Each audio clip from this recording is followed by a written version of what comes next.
on August 19th, 2002. The worst helicopter disaster in history would occur and take the lives of 127 people. Now, you're probably really confused. 127 people can even fit in a helicopter? And, well, not normally. It depends on the kind of helicopter. But in this case, the helicopter was pretty big. It was a Mi-26, a Russian heavy transport helicopter. NATO reporting name, Halo. These helicopters are indeed absolutely huge. They are, in fact, the largest helicopter to have ever gone into serial production, so it's understandable that they could, in fact, fit that many people on board. But how did one crash? Was something wrong with the helicopter? Well, no, actually. The helicopter was fine until it got shot with a rocket. Yeah, it's one of those accidents. And by accidents, I mean not an accident at all. This was very purposeful by the enemy in the Second Chechen War. The Second Chechen War is a complicated story all on its own, but I'll give you the cliff notes. It took place in Chechnya, on the border regions of the North Caucasus, between the Russian Federation and the Chechen separatists, known as the Chechen Republic of Ikaria.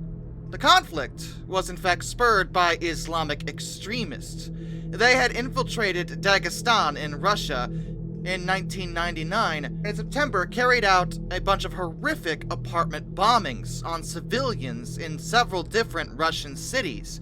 These bombings killed over 300 civilians, and the Russian authorities were pretty angry about it.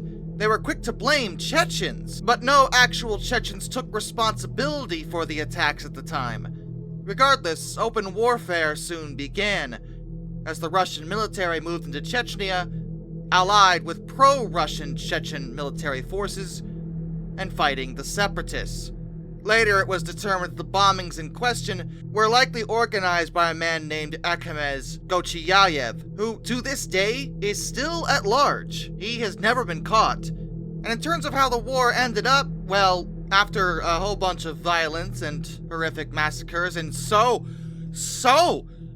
many war crimes. Just a whole heaping load of horrific war crimes. In the end, Chechnya became the Chechen Republic, a republic of Russia. They are given a significant degree of autonomy, but are still considered under Russian rule. But in 2002, the war was still going on, and an Mi-26 of the 487th Separate Helicopter Regiment was flying over a minefield in Khankala, Chechnya, with a total of 142 passengers on board, plus the 5 crew members. That was, a lot. More than what was reasonable. The Mi-26 was only supposed to carry maybe 80, tops.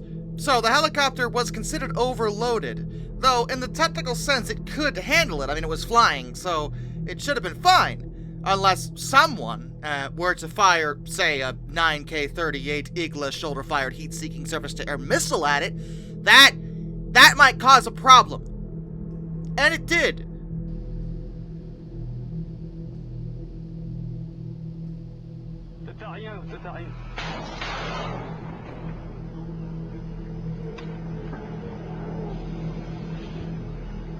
Allahu Akbar.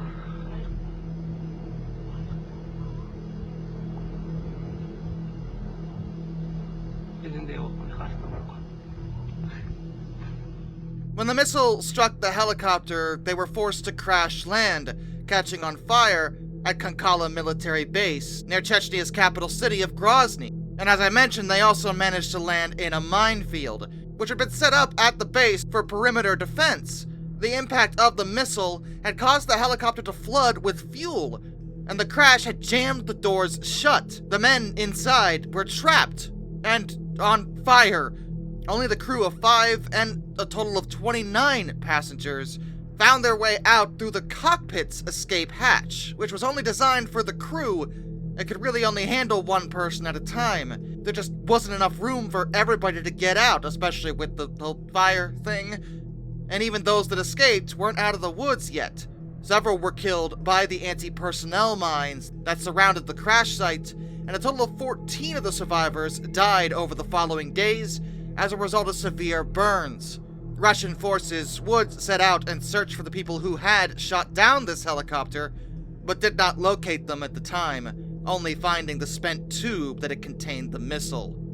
2 days after the crash, a national day of mourning was declared by Russian President Vladimir Putin.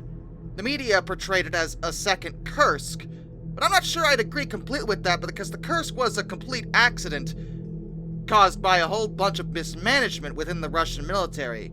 In this case, it was a missile from hostile forces. It's not really the same thing. Still horrific, but not quite on the same level as what happened with Kursk.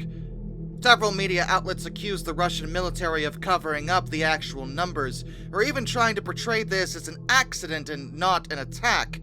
Things got a little complicated in terms of getting the exact truth out, and eventually a video of the crash itself and the attack was leaked, showing what exactly took place. It was suspected that the missile that destroyed the helicopter had been launched from the top of one of the many 5-story apartment blocks on the outskirts of Grozny that had been damaged heavily by the fighting. The Russian military responded in a very Russian military way and just flat out demolished that entire area. The pro-Russian Chechen administration protested this because, well, people lived there, regular civilians. But the Russian military said that it was needed to prevent fighters from using the area to lay ambushes close to the base. Around 100 families would be left homeless as a direct result of this action, to which Russian General Shabalkin commented that the local residents had been watching the bandits preparing terror attacks and failed to inform law enforcers of their plans, which is considered to be abetting illegal armed formations and complicity in a criminal plot. So yeah, those dastardly civilians deserve this. That's what we're working with. Okay, alright, that sounds about right. I don't know what I expected. But the military wasn't blameless because, well, the helicopter was overloaded. What was the deal with that? There were 147 people on board. But to this, it was pointed out that the Mi-26 often flies with between 100 and 110 people on board, plus a huge amount of cargo. So it can carry a lot more weight than its design parameters would suggest. And let's be fair about this, it didn't crash because it was overloaded, it crashed because it got hit by a friggin' missile. True, the death toll was a lot higher because of how many people were on board, but it wasn't like it went down because of the amount of people on the helicopter. It went down because something blew it up. Still, the Russian officer in charge of dispatching the helicopter, Lieutenant Colonel Alexander Yakov, was charged and convicted of negligence and violating flight regulations. But Pravda, a Russian newspaper, felt that he had been turned into a scapegoat, and likely wasn't responsible for really any wrongdoing. Additionally, 27-year-old Grozny resident, Doku Dizhantenmarov, was accused of transporting the missile, preparing it for launch, and filming the attack.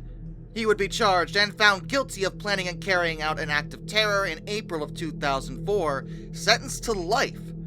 As far as his own explanation for his actions, he maintained that he wasn't a terrorist, but a soldier of the state of Ikaria.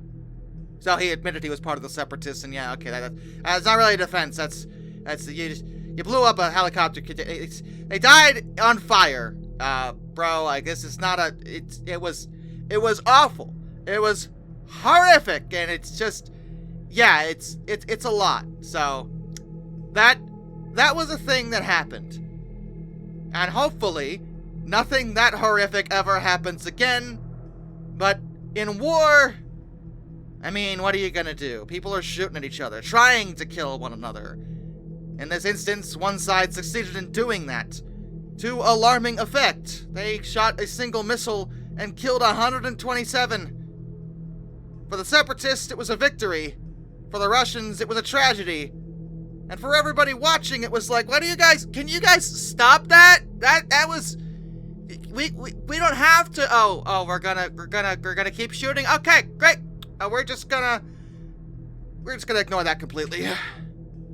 Till next time, this is Darkness, and I bid you all a fun farewell.